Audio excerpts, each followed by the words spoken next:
There's a pretty one, Ulysses.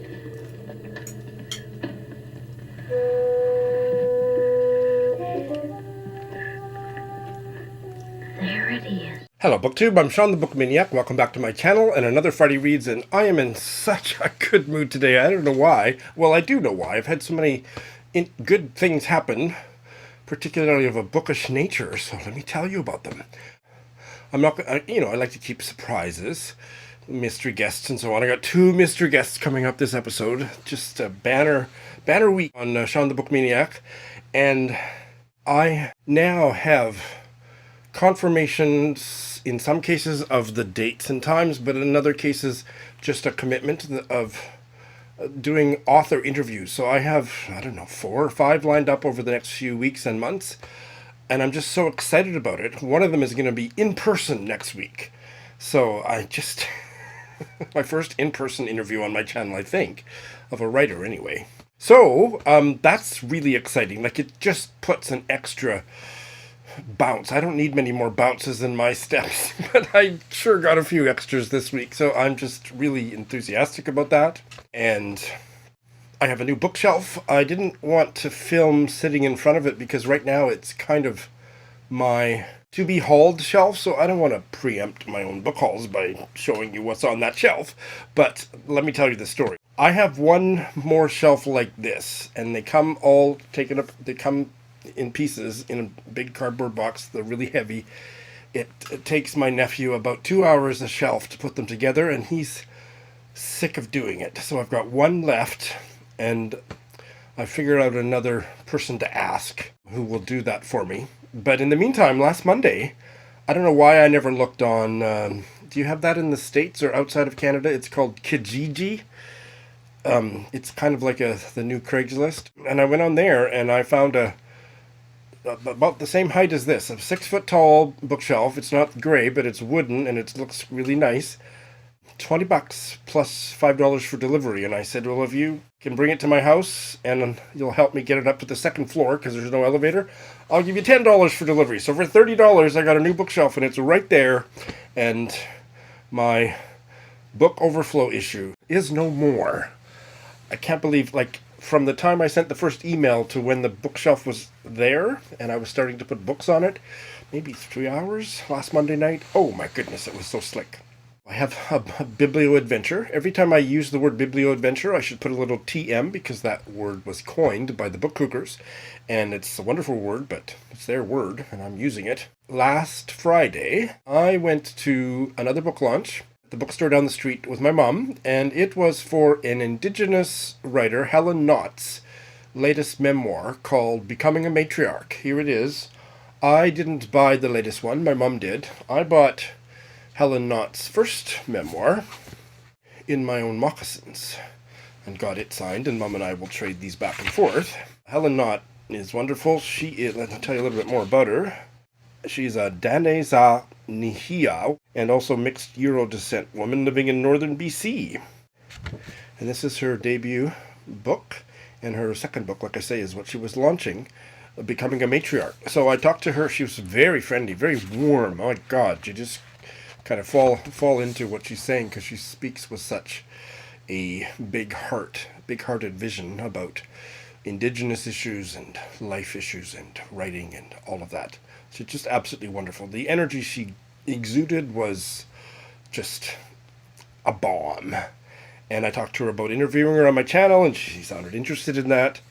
And in fact, Mom and I had already made plans to go to this book launch. And earlier that afternoon, I got a message on Twitter from another Indigenous writer who I've had on my channel just once for a bite-sized book chat, and I've always meant to have her come back. Christy Jordan-Fenton. She is the co-author with her late mother-in-law of the middle grade memoir called Fatty Legs. And also put a link to the bite-sized chat I had with Lara about that, and Christy Jordan-Fenton noticed that interview, and then I invited her on to talk about another book, and been meaning to get her back on my channel. But she texted me and said that Helen Knott was going to be launching her book in Saskatoon, and that I absolutely needed to drop everything and go, and I was already planning to go. And it's great that I have reconnected with Christy. And that I could tell Helen Knott that I, wasn't friends with Christy Jordan-Fenton, but that I knew her and that she sent her regards, and that was fabulous. So that was incredibly stimulating. I'm going to another book launch tonight, but I'll tell you about that one next week. So I think, though, that's what I have in the way of personal news. In terms of Patreon news, I have a new patron to tell you about. Mark from Germany has joined as a book buddy, and I am very grateful for his support. And I think he's a very new subscriber to my channel. Leaves great essay-length comments, and I am saying that with a big smile because I love his long comments, very thoughtful comments, and he has joined Patreon, so thank you so much, Mark. Okay, well, without further ado, I am just dying for you to hear these two magnificent Mr. Guests. Here's the first one. Emeka, joining us from Nigeria. Welcome to my Friday Reads. Hi, Sean. Thank you for having me. I couldn't not invite you because you have some very exciting news. Emeka has had his very first short story published in a literary journal in Africa, but I don't know, is it a Nigerian journal? Isale magazine? It's an African journal, they publish writers from everywhere, really. And the story, which I thought was so touching, is called Like Porcelain Figurines. And the link story will be in the show notes so everybody can read it. But how exciting for you. You're at the beginning of a long literary career. Yeah, it's really exciting because at the beginning of this year, I didn't have much plans for myself, for my future, but I just knew I wanted to be published this year. I just knew I wanted to debut. I just knew I wanted to finally focus on writing. So what happened was days and nights of writing a lot, actually. So I thought maybe I'll be able to, because I work two full-time jobs, I thought maybe I'll be able to produce just one short story for the whole of 2023. But thankfully, I've been able to produce three. One, which is the one on the seller, and the other two have not gone on submissions yet, but they'll go on submissions soon.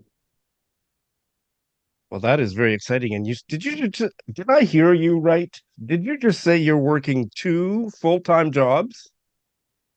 Yes, I am working two full-time jobs, and it's crazy. Well, it is crazy, and I'm very lucky that you have 10 minutes to talk to me. Oh my goodness. Tell us a little bit about the opening premise of your short story, Like Porcelain Figurines. Yeah, so for that story, a lot of times stories are supposed to come with a lot of things, yeah. So they're supposed to come with rising action, they're supposed to come with tension, they're supposed to come with denouement, they're supposed to come with all these things, climax and all of that. But I didn't want to do that with like porcelain figurines. I wanted to show love in a way that it's tender. I wanted to show the everyday life of two people that love each other, that made the decision to still love each other. That, I wanted to show that love is not just something that you feel, oh, I love someone. It's duty. It's service. Yeah, it's something that you choose to do with each waking morning. So I wanted to show their life, a slice of their life. That's what the story is about. I know one of my friends was like, oh, but the story doesn't have tension.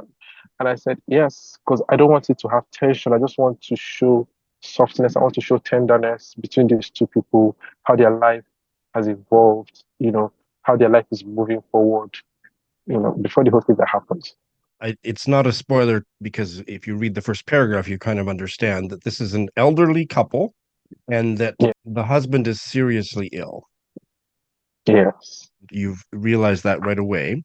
So many beautiful sentences in here. So I think the one I would choose is my favorite, but I maybe I can't decide. So this is, I love this sentence. On some days, like today, 5 months after they'd visited the hospital, and 3 months after Okubanegro had been declared terminal, the pain would subside to a 4 out of 10, and they would have a chance at a beautiful day. Oh, I just love that.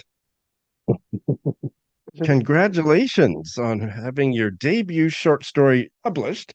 Thank you. You have been on my channel a few times talking about other people's writing, and I plan to invite you back for that purpose. But now I want to be interviewing you about your own writing. Very exciting. Yeah, it is. It is. It's like a full Something circle else, moment. yes. Something else I wanted to mention about the story is the elderly couple. The wife is reading to Okubanego his favorite book, which is I have it here. Yes, Jagua Jagua, by Cyprian. yes. And I haven't read Yeah. this yet, so it makes me want to read the book. I've had it on my shelf for a couple years. Now I must read it. Mm, Talk yeah. about the importance of this book in the story. I wanted to show how something that is repetitive, something that is in the beginning not fun, can be a bonding moment.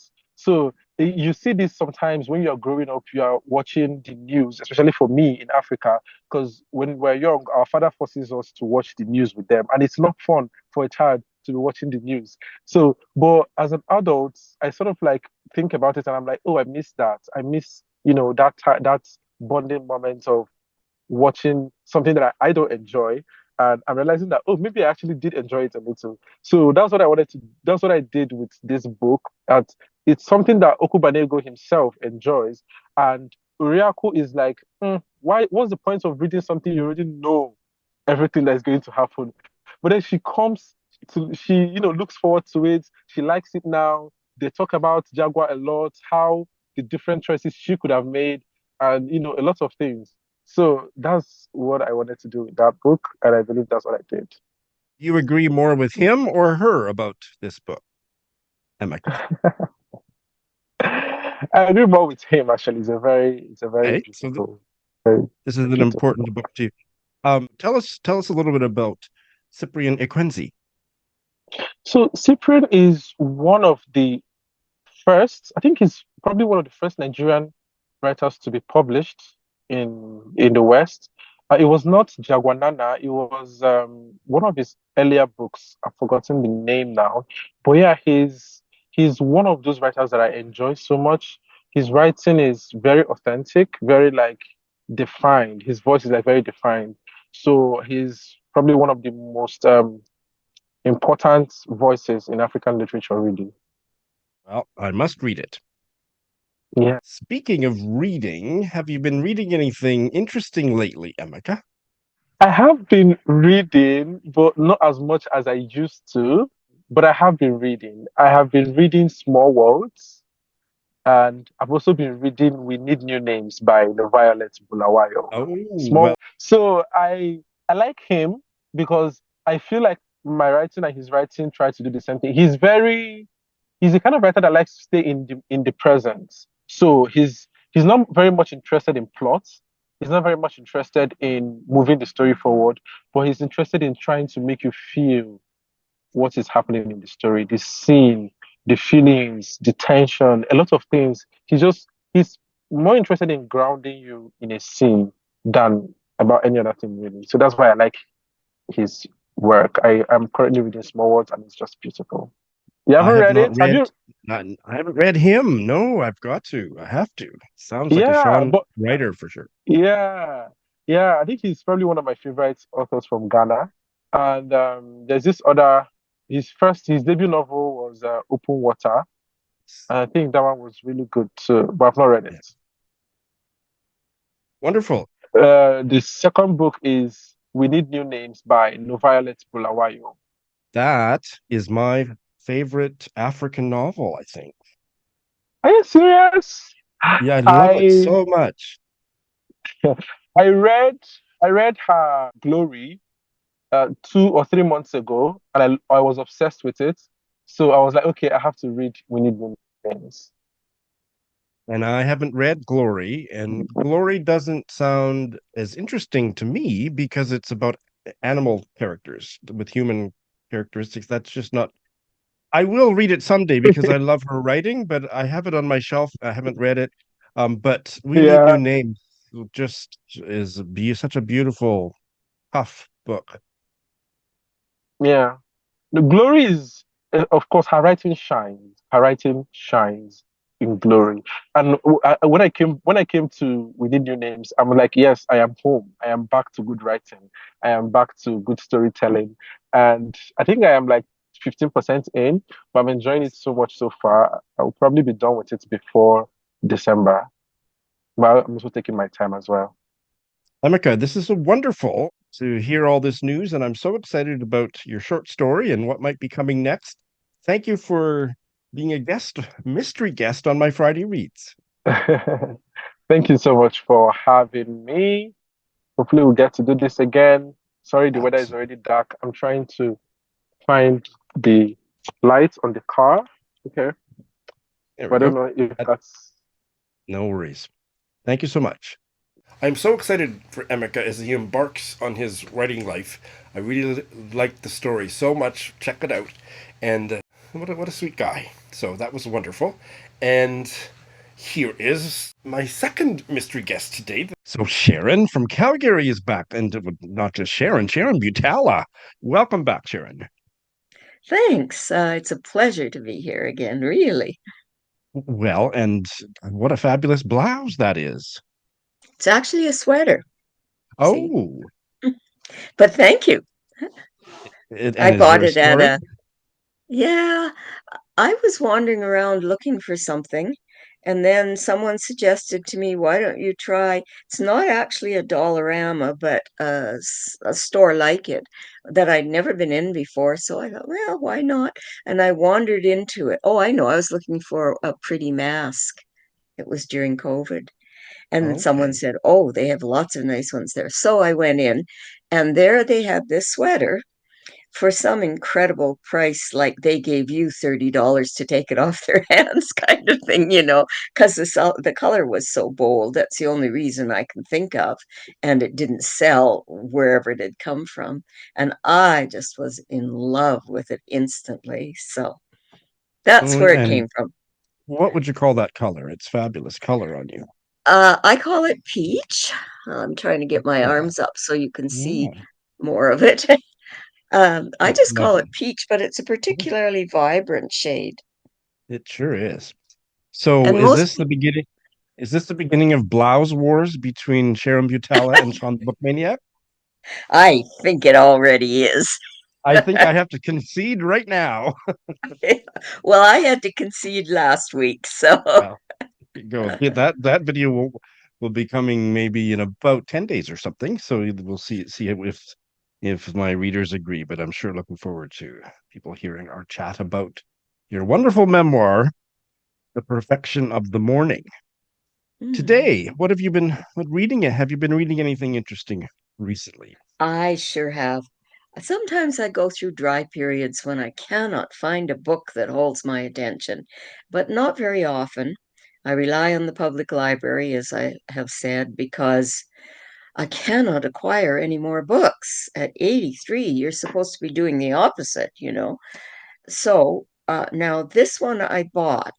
It's The Wide Sargasso Sea by Jean Rhys, Yes. Rhys. It was first published in 1966, but she, I think, had written it sometime before. Anyway, it's never gone away because it's so unusual and striking a book. And she herself was a great beauty. And what was called, may well still be for all I know, a Creole, which in various places apparently meant different things. But in the West Indies, apparently at that time, it was always a Creole was a white woman, but she was a white woman who was born and raised in the West Indies. But in other jurisdictions, I think like maybe in England, I'm not really sure, Creole meant you have to have black blood, which Jean Rhys did not. Anyway, the reason I read The Wide Sargasso Sea was because I go to a literary group occasionally here in Calgary, a very big one that's been around for 20 years, called Literary Kaleidoscope, and they bring in professors mostly to give a lecture to this wide audience, sometimes a couple of hundred people, 99% of whom are women, and mostly women in their 60s, or, not young people. And this professor came from the Okanagan, one of the universities there, to talk about wide Sargasso Sea. And, I don't know how many people are still reading it, but it's still in print. And Jean Rhys's own story is a tragic one. The main thing that's said about Wide Sargasso Sea is that it was based on Jane Eyre, and that it's actually a kind of prequel to Jane Eyre. And Right. you know how Jane Eyre ends with the mad woman in the attic. And Rochester is the husband whom Jane Eyre finally bags, you know. And that particular speaker went along with that story. But one of my friends from the University of Regina, who's been retired a long time now, Joan Givner, who was an English professor there, one of those people I admire, I can't tell you how much. I asked her about it, and she said, "Oh, I once gave a lecture in New York to the Modern Languages Association on Wide Sargasso Sea, and my thesis was not that it was based on the Jane Eyre themes, but that it was really Wuthering Heights."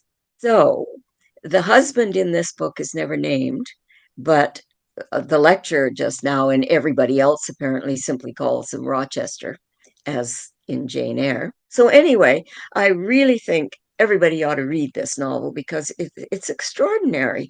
And it's sometimes, 1966, we were certainly not talking in normal reading life about postmodernism at that time. That came later. And yet this is in some quarters considered postmodernist. And what it is a story of a wealthy, young, beautiful Creole woman whose future is so limited by the cultural structure in Jamaica, where I think this takes place. And it really works on the racism and the feminism of her despair. It's just a fascinating novel. And it's a puzzle. It never, in all the years, this is second or third time I've read it, has it ever lost its quality of puzzlement for me, that I've never quite known how to evaluate it, except you can't stop reading it once you start. I have not read Wild Sargasso Sea, but I have read two of her earlier novels, Voyage in the Dark and Leaving Mr. Mackenzie, both of which I loved. And I'm also reading her collected short stories right now, very slowly. So she's fast becoming one of my favorite writers.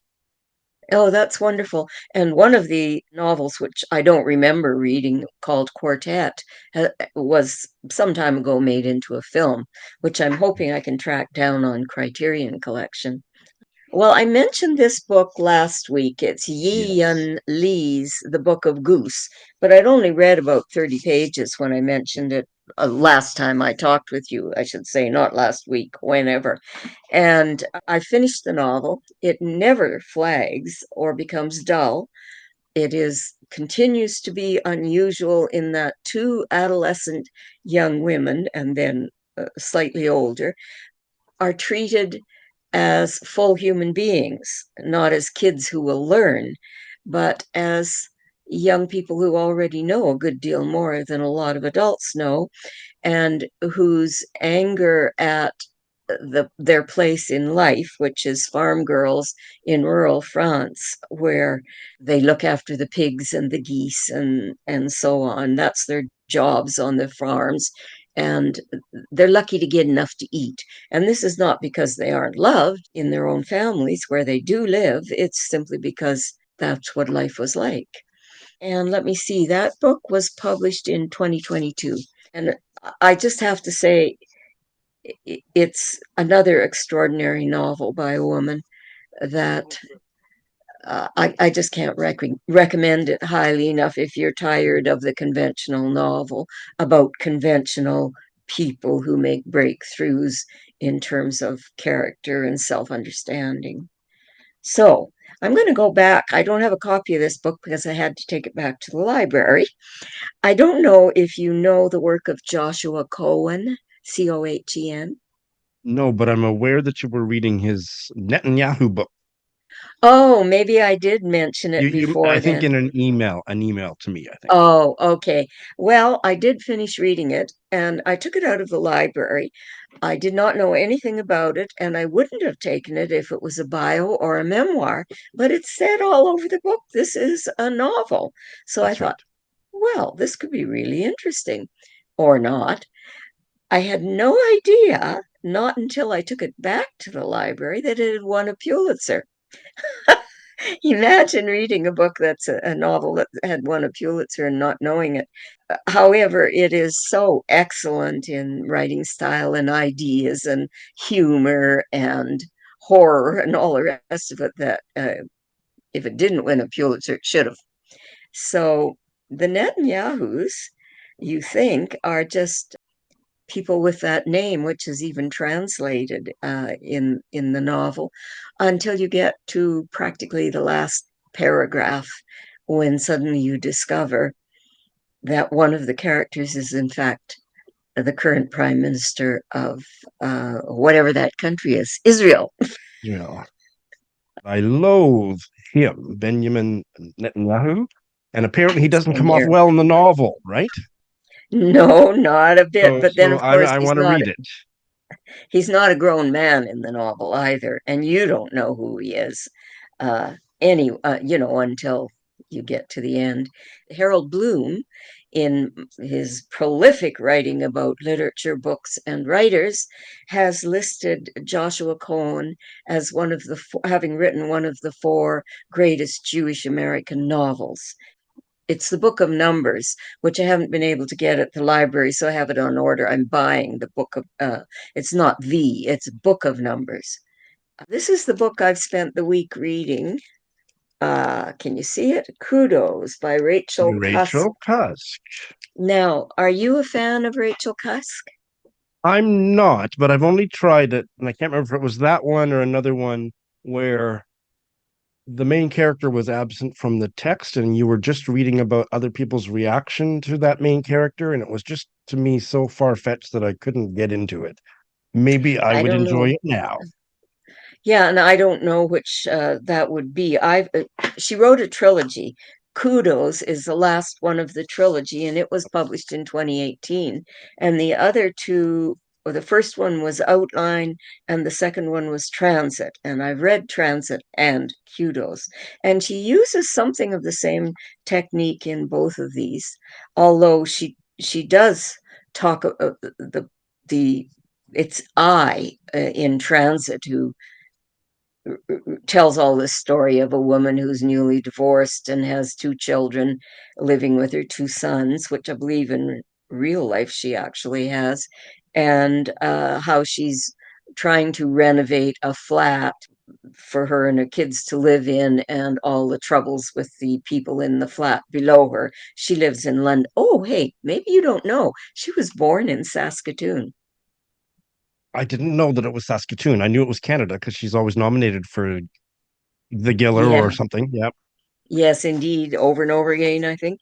Yeah, she was born in Saskatoon, but left when she was about two with her family, who were apparently very prosperous people, to live in Los Angeles and then wound up in England. So to this day, she lives in London. She's very sophisticated and, oh, tall and extremely talented.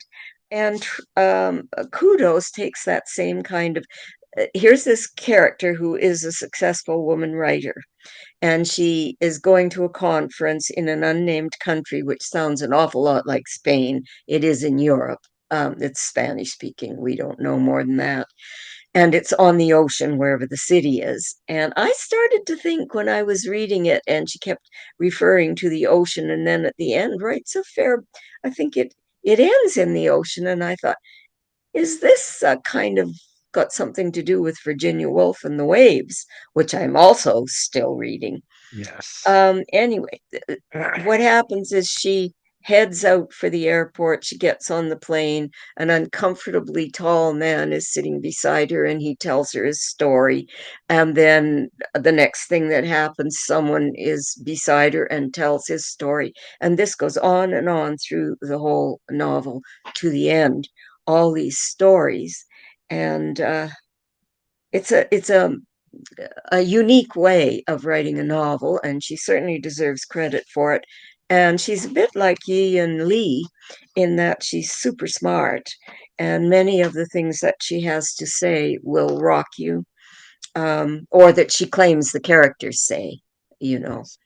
Yes. And there's a little bit of reference to the I character's personal life that recurs, and it kind of acts to hold the novel together. If it was just a Mhm. series of other people's stories, why call it a novel, you know? But Right. that holds it together. So I found it extremely interesting. I slowed right down and read every line, as I do with Yi and Lee, and I can't recommend it highly enough, although I know a lot of readers will not have the patience for it. You know, they keep saying, so where's the story? You know, what happens? And not that I blame them, because for many, many years, that was how I read too, you know, trying to find the story, always the story. Well, you make me want to give it another try. I think it was Outline that I didn't finish. So, but I should give Rachel Cusk another try. Well, I'll hope for the best for you. I do want to say one more thing.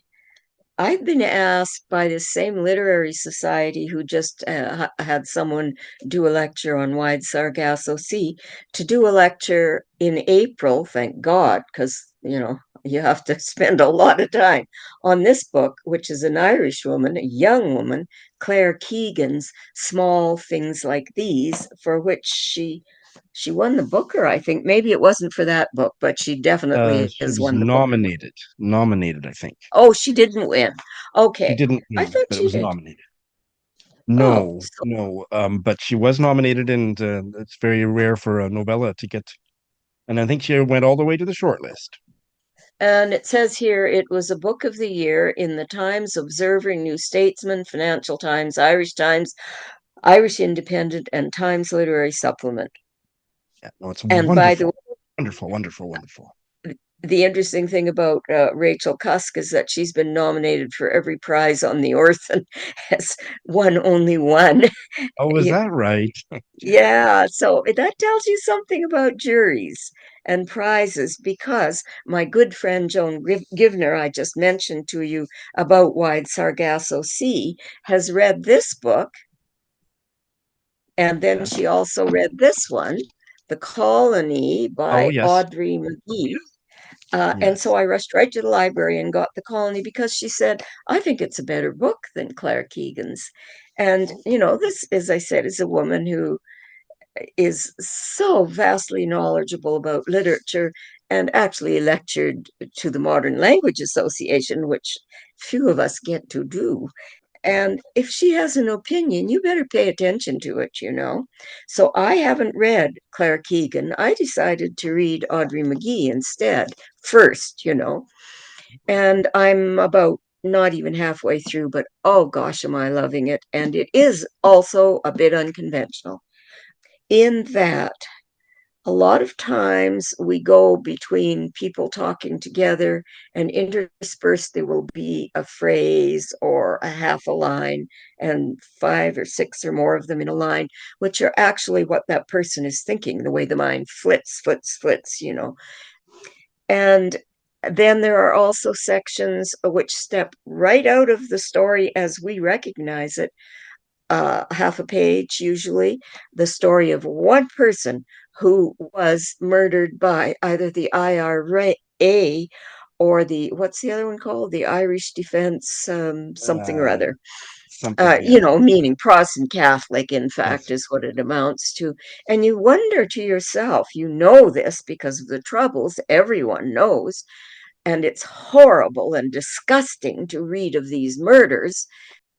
And you keep wondering, but how does it fit? You know, I still don't have the answer, but I always read the critics, so I hear I'm going to find out eventually. Good. It's about the Irish language, the preservation of the Yeah. Irish And language. it's not set on an island or something. Yes, it is. Hmm. It's about 9 miles, this island, out in the North Atlantic on the west coast of Ireland, which is wild Ireland. A guy named Sean Mooney surely knows that. I do. And my Irish side of the family are, in fact, what they call Ulster Scots. They were driven out of Scotland in 1747, I think, after the Battle of Culloden, and they've been in Ireland ever since, where they're still referred to as Scots. Anyway, I love this Um, book. that one is sitting on my shelf unread, so you're making me itchy to get at it myself. Yeah, and then afterwards, you've read Claire Keegan, I take it. Yes, I have, and I love her. And in fact, I loved that one that you have. The title is such a long title, I can't keep it all in my head, but that one. Small things like these. I can't Small keep it things in like my these. head either. It's not that long. It's just pretty forgettable, but it's maybe Yeah, a good that's what title for I the think. book. But her earlier novella, Foster, I think is even better. It was one of my top reads last year. Foster by Claire Really? Keegan, just wonderful, and it was made into a movie in Gaelic that I haven't seen yet. So yes, Hmm. I'm a big Claire Keegan fan, and Eleanor Wachtel did a wonderful interview with Claire Keegan about small things like these in the Oh, last year that she did her show, in the Writers and last Company. year, you said? Sometime in Okay, well, whatever the I last can, years, find that or I that's yeah, easy because to I find. that's right. Yeah. It's bananas. It's wonderful. Thank you.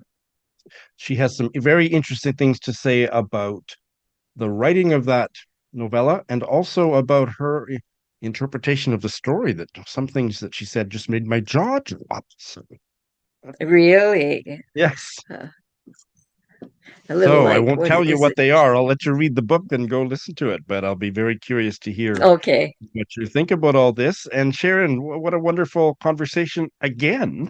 Maybe we'll see you again next month. Okay, whenever. Thank you very much for this opportunity. It's been much fun talking with you. The blouse wars. So she mentioned that I had a nicer blouse than her.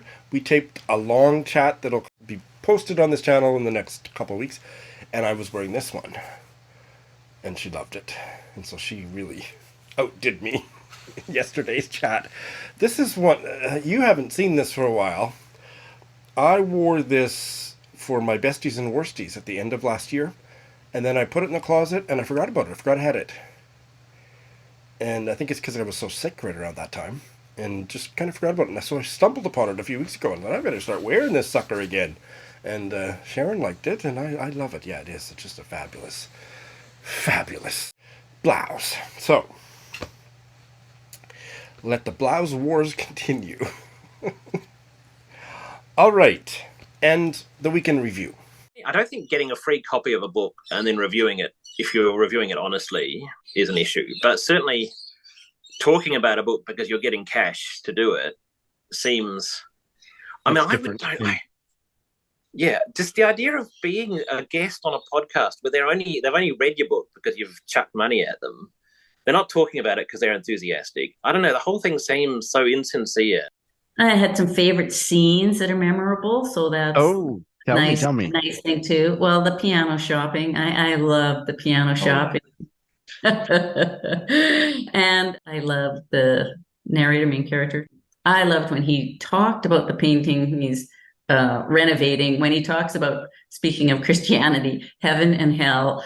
I loved his description. It was like, that would be a really hard thing to write, describe what you're painting. It seems super boring, but what he's working on, especially when he calls the people who are dropping down into hell in this big masterpiece, I love that scene. What is it about? Set in Prague, 1995.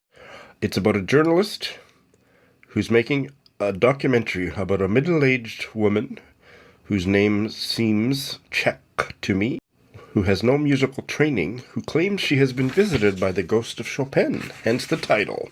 Good thing I got over my allergy to ghosts in my fiction. There's no alphabetical organization, nothing by country.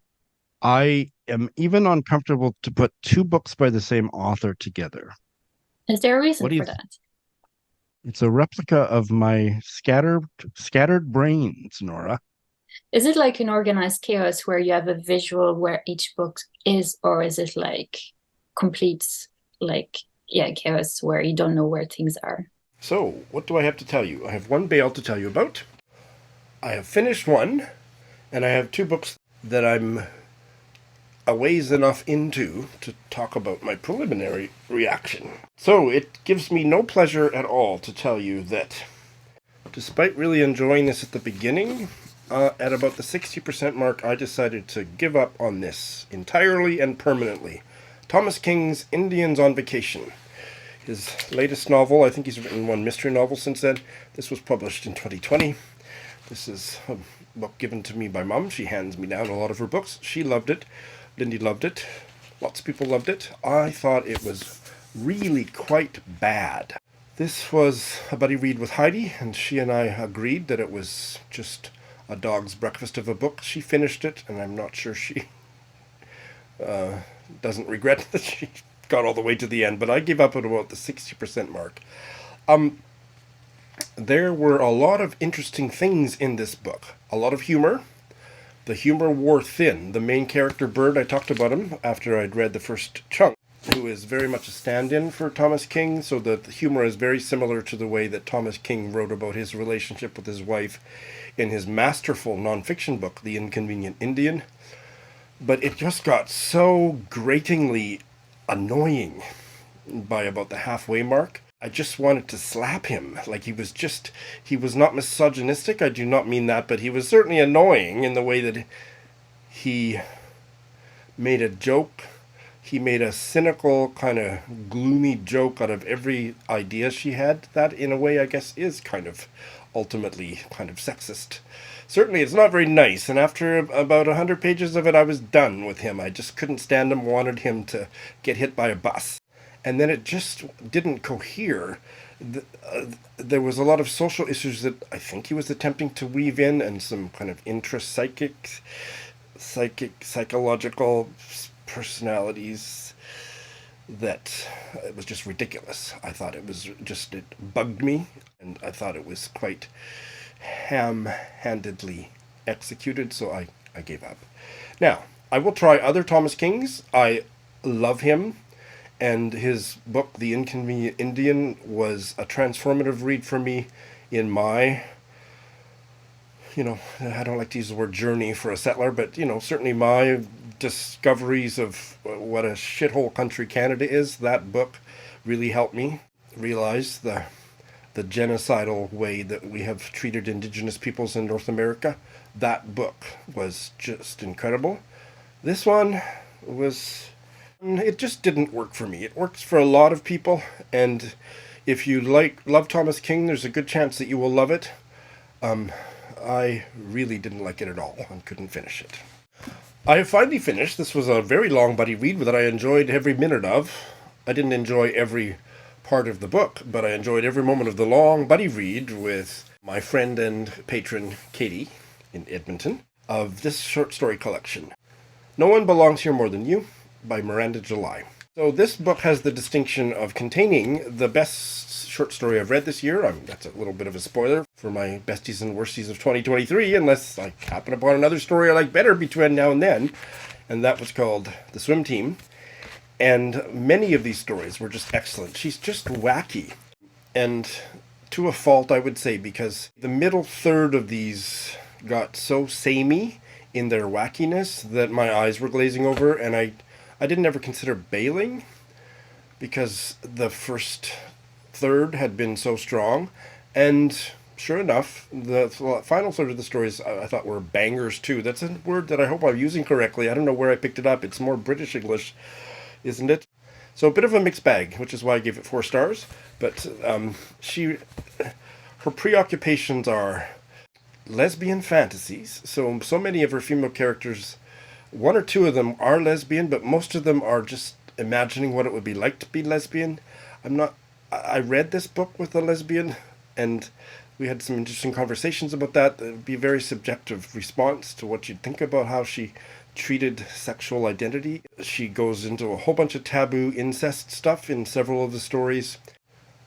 I would say all of the characters are almost utterly incapable of making meaningful human connections, and she writes about it in a really funny way, but not just funny. But she is not everybody's taste. There is a wild divergence of opinion on Goodreads about whether she's any good. I think she's very talented, but some of those preoccupations in her writing style got really old, like I say, in about the middle third. The last story, How to Tell Stories to Children, was also really wacky, but at least the characters were kind of recognizable. There was marriages with children and people that had real jobs. So many of the other stories were about absolute losers, and I'm using that word kind of jokingly because she writes about them in a way that they're not losers, but they would be considered not worthy of respect in terms of mainstream society. And there was also a couple uncomfortable.